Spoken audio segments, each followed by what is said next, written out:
ASMR. As you can see, we're back again with the essential Edgar Allan Poe collection.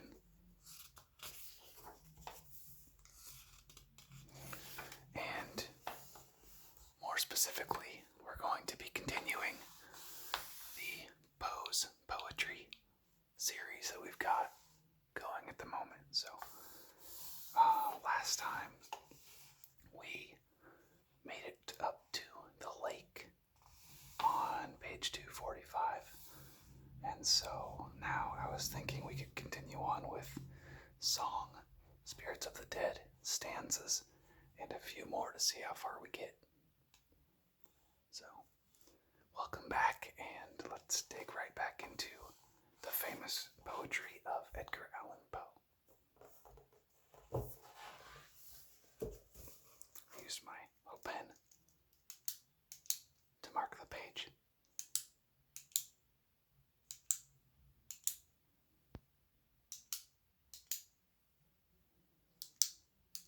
So, the lake was the last one we read. So now we're going to continue on with song.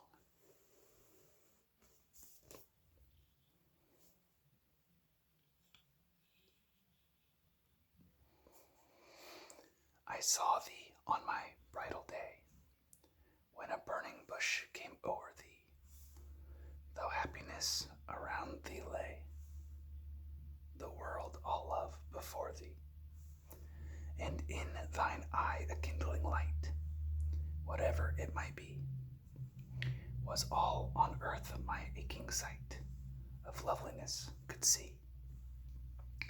That blush, perhaps, was maiden shame. As such it well may pass, though its glow hath raised a fiercer flame in the breast of him, alas, who saw thee on the bridal day, when that deep blush would come o'er thee, thou happiness around thee lay, the world all love before thee. So that was song. Next, we have spirits of the dead. Thy soul shall find itself alone, mid dark thoughts of the grey tombstone, not one of the crowd to pry into thine hour of secrecy. Be silent in that solitude, which is not loneliness, for then the spirits of the dead who stood in life before thee are again, in death around thee, and their will shall then overshadow thee. Be still. For the night, though clear, shall frown, and the stars shall look not down from their high thrones in the heaven, with light like hope to mortals given, but their red orbs without beam to thy weariness shall seem as a burning and a fever, which would cling to thee forever. Now our thoughts thou shalt not banish, now our visions near to vanish. From thy spirit shall they pass, no more like dewdrops from the grass. So that was Spirits of the Dead.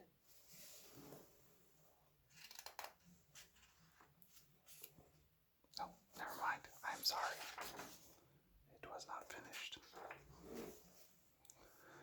The breeze, the breath of God is still, and the mist upon the hill, shadowy, shadowy, yet unbroken, is a symbol and a token. How it hangs upon the trees, a mystery of mysteries. I apologize, that was horrible. I'm going to go ahead and check right away on the next one. Okay, I'm glad I checked there too, because we've got another one that's on to the next page. Man, that was rough. Okay. Next we have stanzas. I'm going to skip this part for today. Just begin down here. In youth have I known one with whom the earth in secret communing held as he with it, in daylight and in beauty from his birth, whose fervid flickering torch of life was lit from the sun and the stars, whence he had drawn forth a passionate light, such as for spirit was fit, and yet that spirit knew not in the hour of its own fervor that had o'er it power. Perhaps it may be that my mind is wrought to a fever by the moonbeam that hangs o'er, but I will half believe that the wild lights fought with more of sovereignty than ancient lore hath ever told, or is it of a thought, the unembodied essence and no more, that with a quickening spell do o'er us pass, as dew of the night time o'er the summer grass, doth o'er us pass, when as the expanding eye to the loved object, so the tear of to the lid will start which lately slept in apathy, and yet it need not be that object hid from us in life, but common, which doth lie each hour before us, but then only bid, with a strange sound, as of a harp string broken, to awake us. 'Tis a symbol and a token.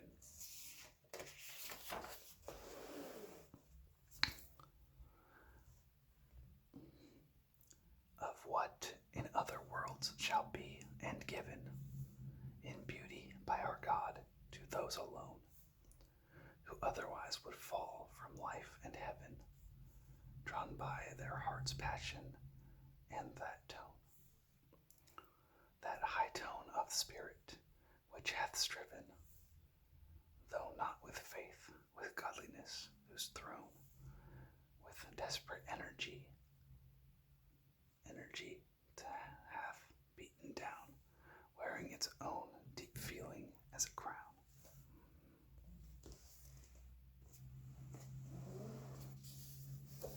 Okay, we'll probably do these last two and call it an evening. So, to Margaret, who hath seduced thee to this foul revolt from the pure well of beauty undefiled, so banish from true wisdom to prefer such squalid wit to the honorable rhyme, to write, to scribble, nonsense and no more. I will not write upon this argument. To write is human, not to write divine. Next we have to Octavia. When wit and wine and friends have met, and laughter crowns the festive hour, in vain I struggle to forget, still does my heart confess thy power, and fondly turn to thee. But, Octavia, do not strive to rob my heart of all that soothes its pain, the mournful hope that every throb will make it break for thee. And that was to Octavia. So that's gonna be good for this evening. Upcoming we have To the River in acrostic